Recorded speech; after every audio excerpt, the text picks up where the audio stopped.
The year was 2157. Humanity had spread beyond Earth to create homes on Mars and Europa. The red dust of Mars now held domed cities where people lived and worked. The icy moon of Europa housed research stations deep below its frozen surface. Captain John Miller stood on the bridge of his ship, the EDF Valiant. He was a tall man with short brown hair and tired eyes that had seen too many long shifts. The Earth Defense Fleet had given him this patrol route near Jupiter. Most days were quiet. Today was not quiet. "Unknown object approaching, sir," said Lieutenant Frank Cooper. His fingers moved quickly over the glowing control panel. "It's not one of ours." Miller leaned forward. "Show me." The main screen filled with an image of a sleek silver vessel. It moved with grace that no human ship could match. Its surface had no visible engines or weapons. It simply glided through space like a fish through water. "Send the standard greeting," Miller ordered. His heart beat faster, but his voice stayed calm. This was what humanity had prepared for since they first looked up at the stars. Before they could send the message, the alien ship spoke first. The computer translated strange sounds into English. "Greetings, vessels of Earth. We are representatives of the Galactic Council. We come in peace to establish formal relations." The news reached Earth within hours. President Samantha Reeves called an emergency meeting. Leaders from all nations gathered in the United World Hall in Geneva. "We need someone who can speak for all of us," said President Reeves. She was a strong woman with dark skin and silver hair. Her blue suit looked perfect despite the late hour. "I suggest Ambassador Linda Green," said the European Union chairman. "She has handled difficult talks with the Mars colonies. She understands diplomacy better than anyone." Linda Green was not what most people expected in an ambassador. She was short with wild red hair and freckles across her nose, but her mind was sharp, and her words were sharper. 3 days later, Green sat across from the alien representatives in a special meeting room built just for this purpose. The aliens called themselves Zirconians. They looked almost human except for their purple skin and large oval eyes. "The Galactic Council welcomes humanity," said the lead Zirconian. His name was impossible to pronounce, so Green called him Ambassador Blue after the color of his formal clothes. "We have watched your development with interest." Green smiled. "We are honored to join the galactic community. We have much to learn and much to offer." Ambassador Blue's expression changed slightly. "There is a matter to discuss. The Council has designated Earth as a Class 3 civilization. This means you will be granted protected status." "Protected status?" Green asked. "What does that mean exactly?" "It means the Council will ensure no harm comes to Earth. You will be given limited technology and allowed observer status at Council meetings. Your expansion will be restricted to your home system until you reach Class 2 status, perhaps in a century or two."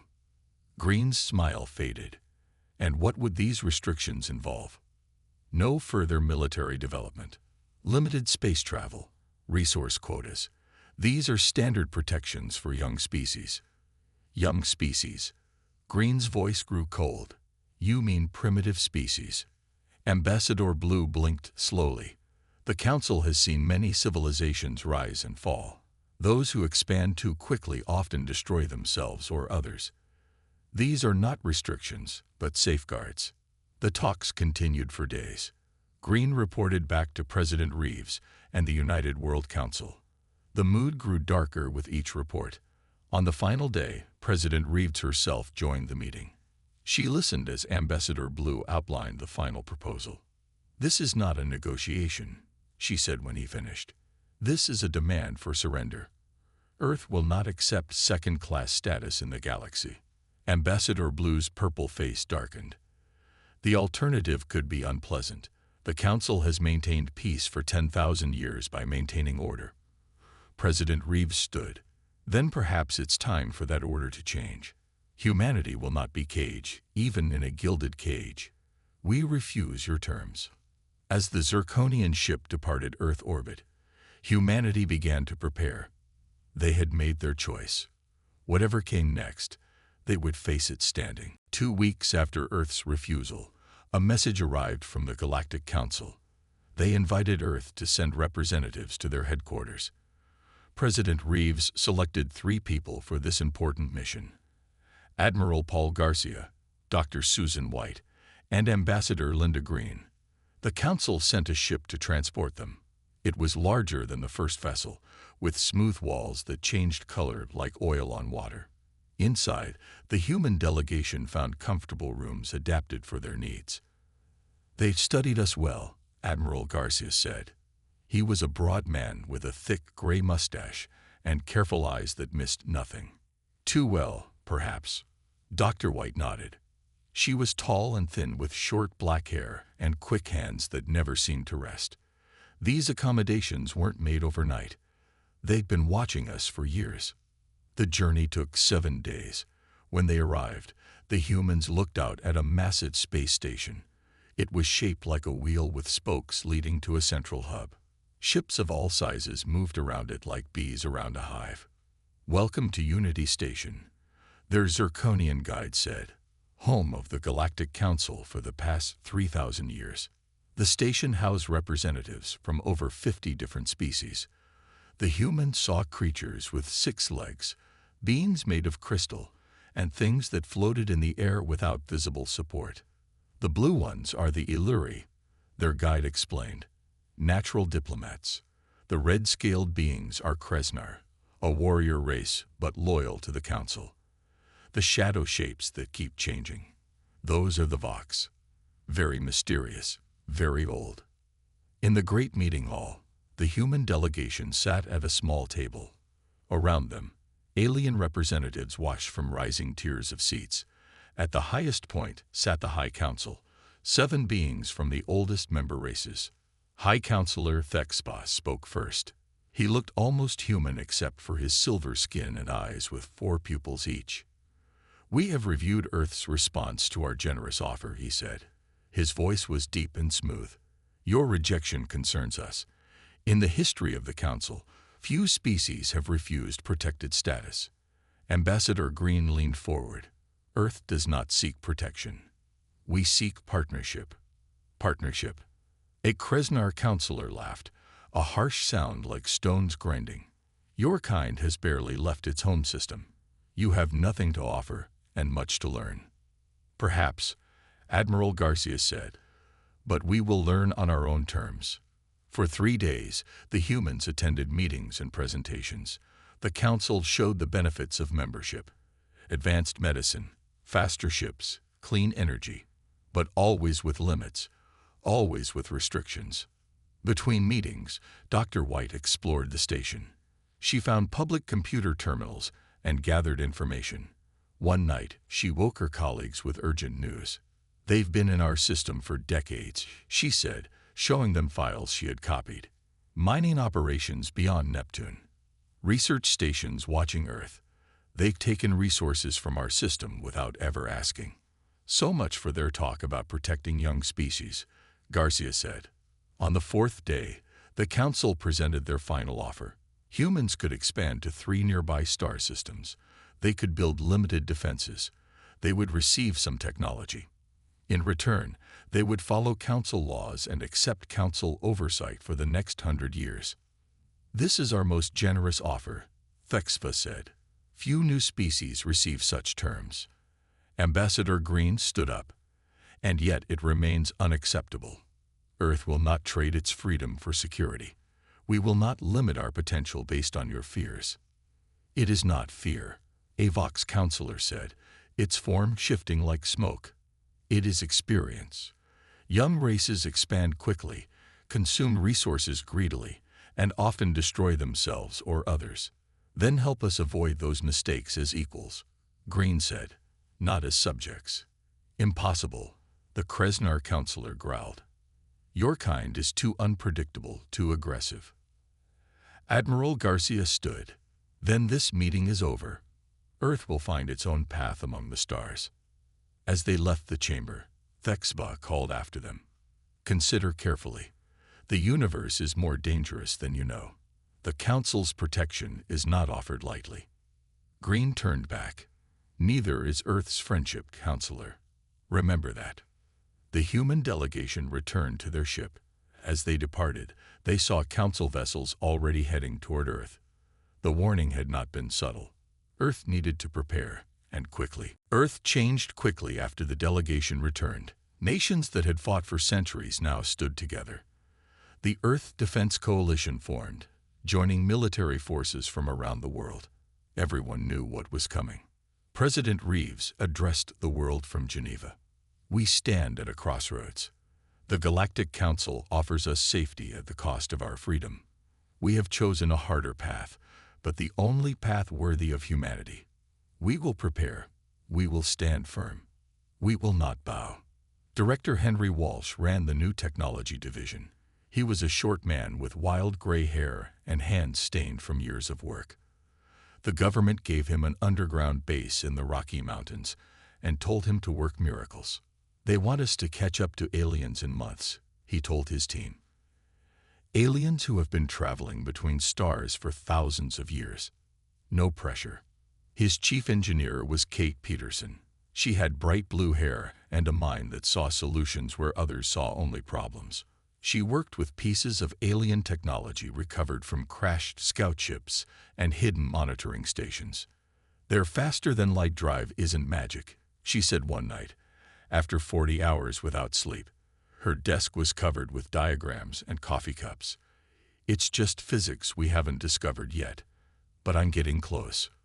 While they worked, Colonel Richard Davis trained soldiers for space combat. His training grounds stretched across the Arizona desert. Men and women learned to fight in low gravity and no gravity.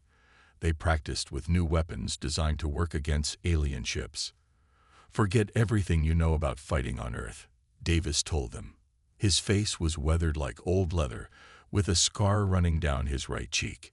In space, there's no up or down, no cover to hide behind. You'll be fighting enemies with technology we barely understand. But remember this, they've never fought humans before. Months passed. Earth's defenses grew stronger. Warships built in orbit carried weapons based on alien designs. Hidden bases spread throughout the asteroid belt, disguised as mining operations. Supply depots hid inside hollow moons. Then Earth's long-range sensors detected movement. Council ships placed monitoring stations throughout the solar system. They watched Earth's activities from a distance, but did not interfere. Not yet. President Reeves called an emergency meeting when a single Krasnar ship entered Earth orbit. It carried Ambassador Graktol, a red-scaled being with yellow eyes and sharp teeth. The Council has been patient, Graktol said. His voice rumbled like distant thunder.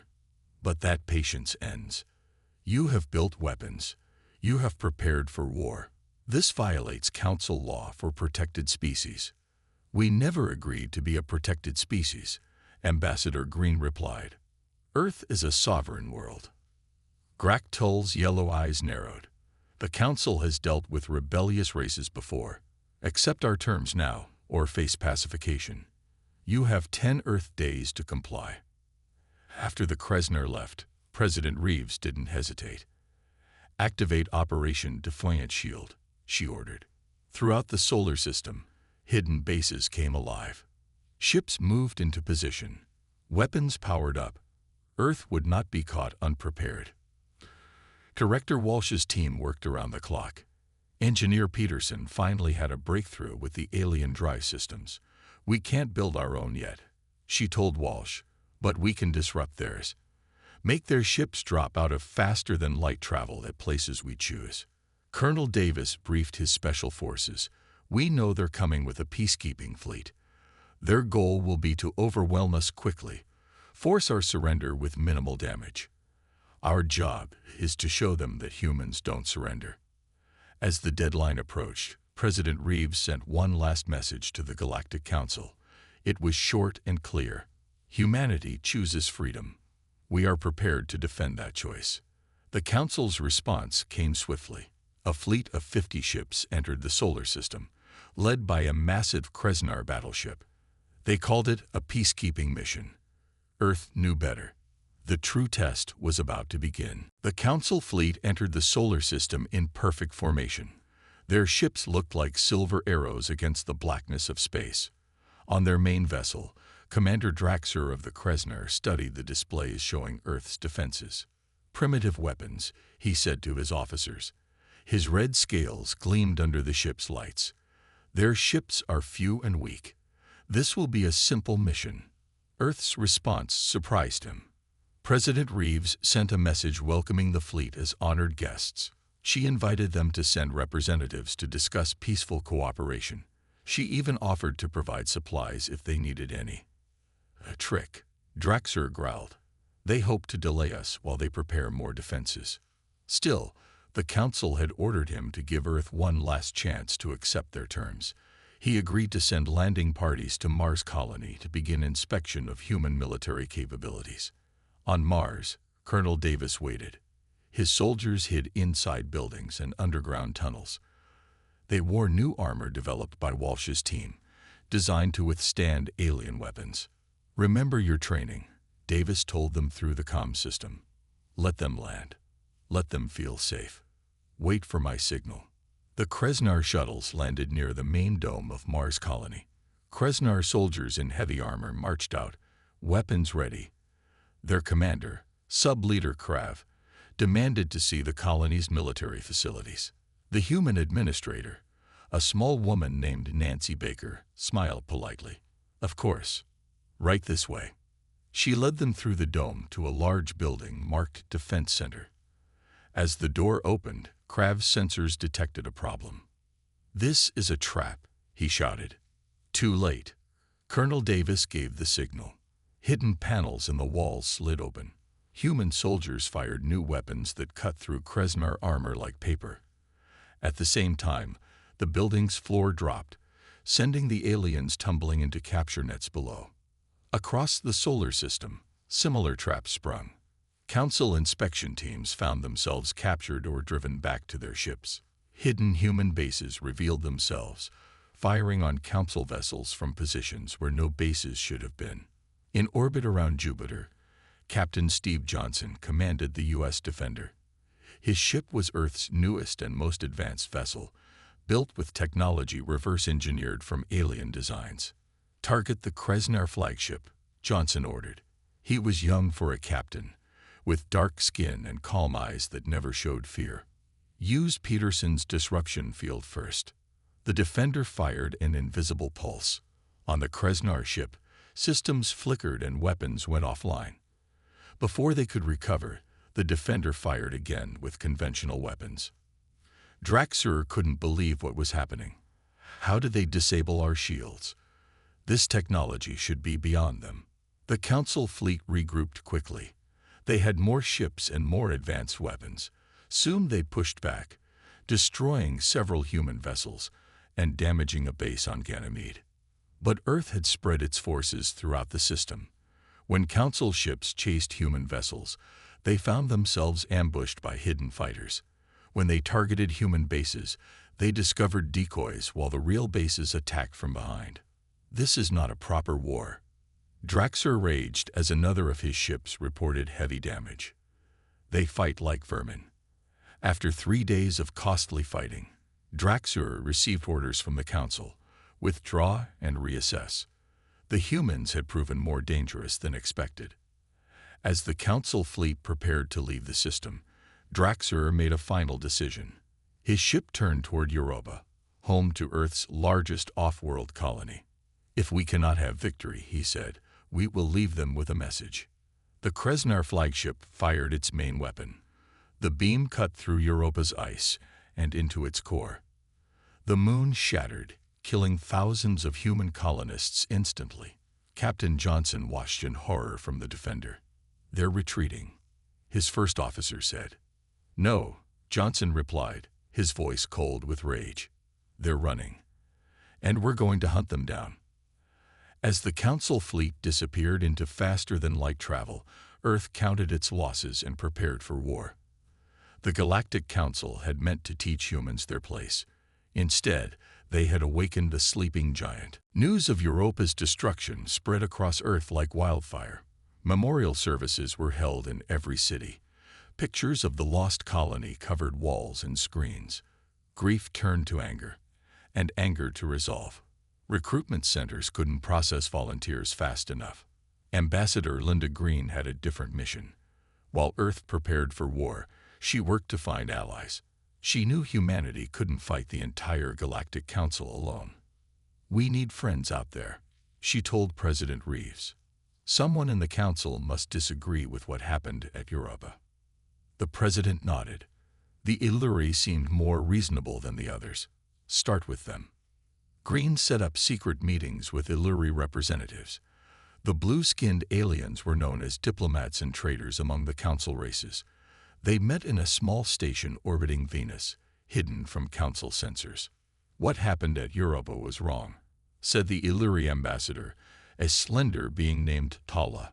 Her large eyes blinked slowly. Many on the council felt the same way, but few will say it openly. "Will you help us?" Green asked. "Not openly," Tala replied, "but information we can provide." Meanwhile, Lieutenant Amy Clark led a special mission. She was small and quiet, easy to overlook, which made her perfect for infiltration. Her team boarded a captured council shuttle and approached a council space station at the edge of the solar system. They wore stolen Vox environment suits that covered their human features. The station guards barely looked at them as they entered.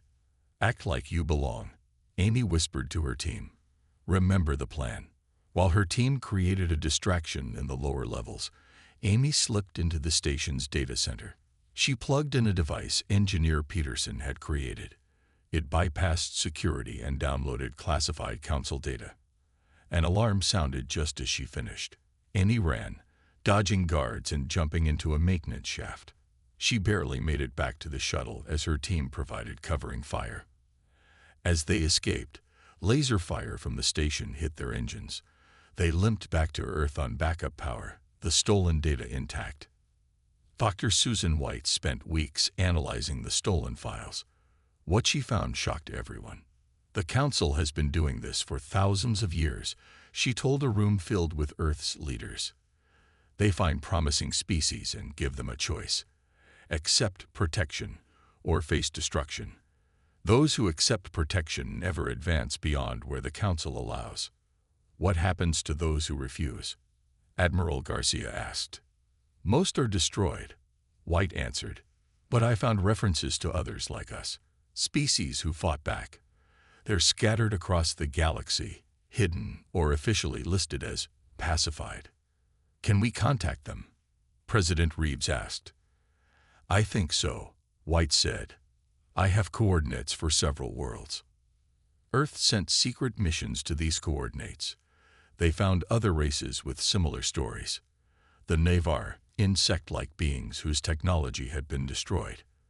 The Drellians, who had been fighting the Council for centuries from hidden bases.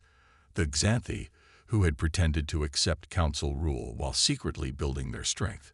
While these connections formed, a Vox diplomat named Selthar requested a private meeting with Earth's leaders. His form shifted constantly, never settling on one shape. "The Council is divided over how to handle humanity," he said. "I represent those who believe the current approach is wrong. We offer a separate peace deal." Director Henry Walsh didn't trust the offer. He had his team analyze recordings of the meeting. "Something's not right," he told President Reeves the next day. "The Vox diplomat's speech patterns don't match our data on Vox communication. And look at these energy readings from his ship." Walsh pointed to a screen showing unusual radiation patterns. "He's been communicating with the Kresnar fleet. This is a trap to learn our defenses." President Reeves canceled the next meeting with Selthar. Instead, Earth reached out to the Navar, Drellians, and Xanthi. Together, they formed the Liberty Coalition. "The Council has kept us apart because they fear what we might accomplish together," President Reeves told the representatives of these races. Today, that fear becomes reality. The first true allies humanity had found among the stars clasped hands, claws, and tentacles in agreement. The real fight was about to begin. 6 months after the formation of the Liberty Coalition, The Galactic Council was in chaos. For the first time in thousands of years, multiple species had risen up together. Council meetings that once ran with perfect order now dissolved into shouting matches. "The humans must be destroyed completely," demanded the Kreznar representative.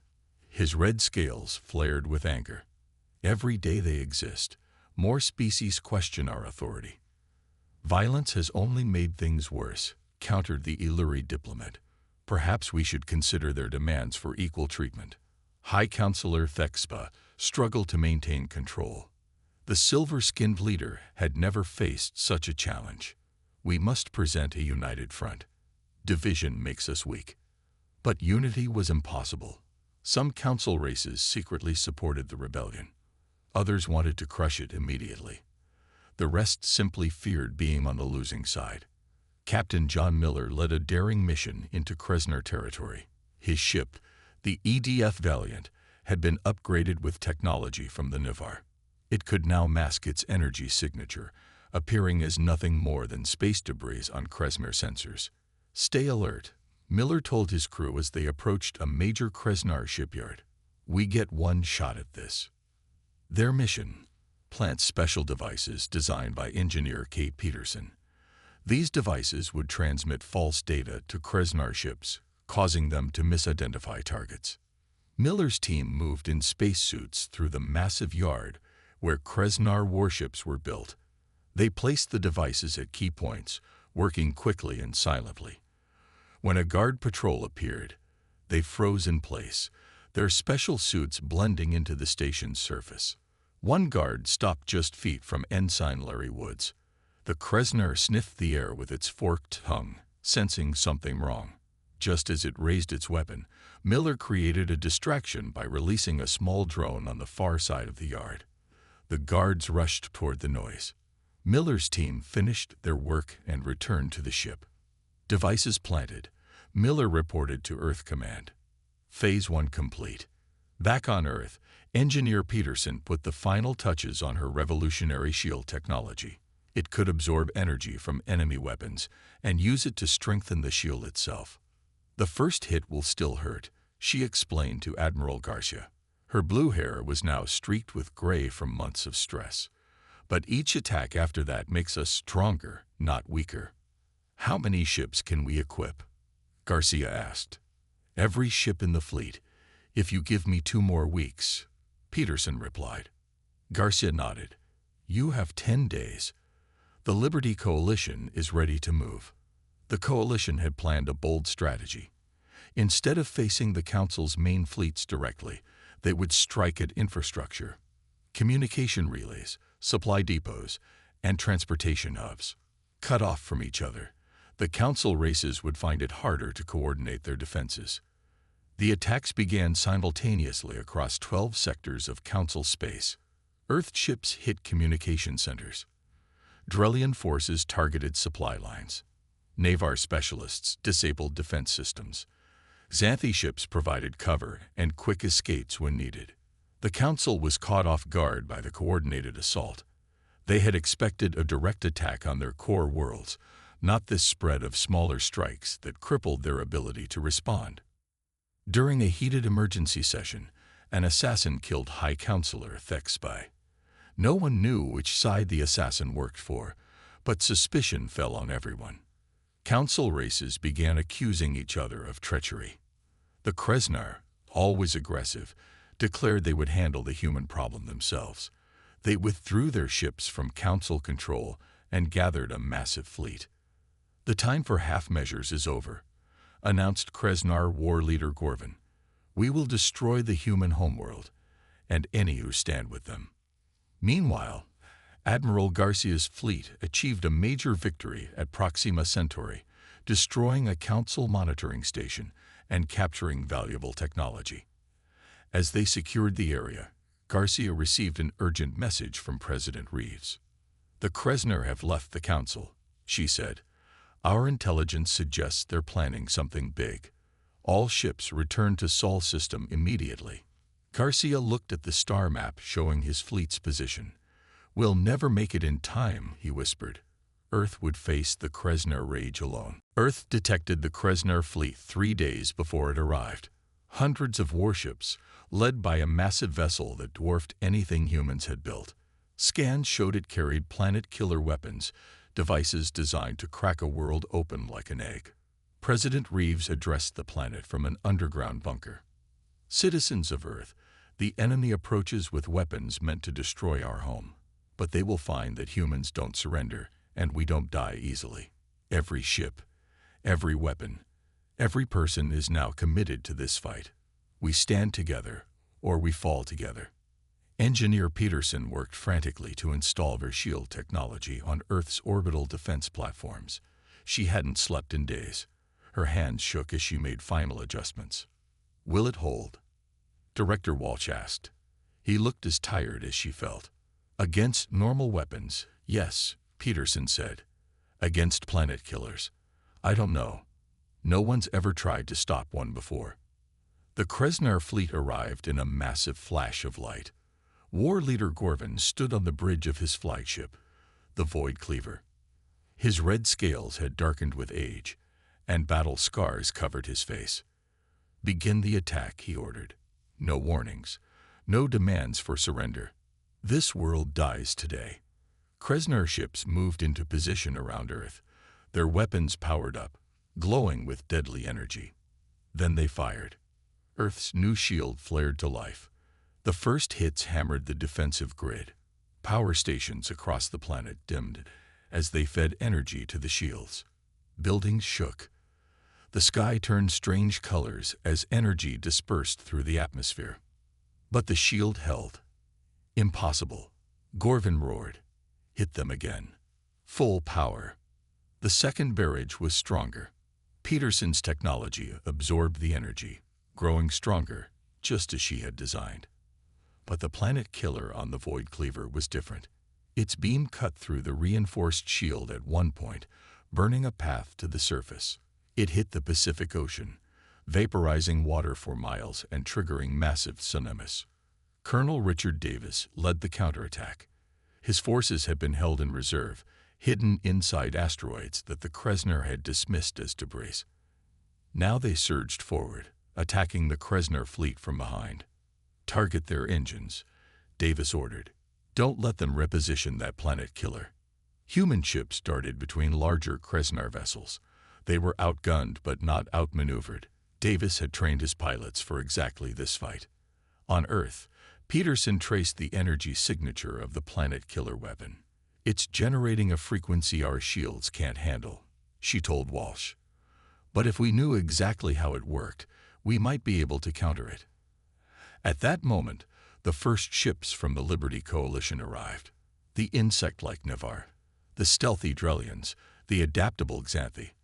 They came to Earth's defense, hitting the Krasnar fleet from multiple directions. Captain Steve Johnson commanded the U.S. Defender, now upgraded with the best technology Earth and its allies could provide. He saw a gap in the Krasnar formation and took his ship straight toward the Void Cleaver.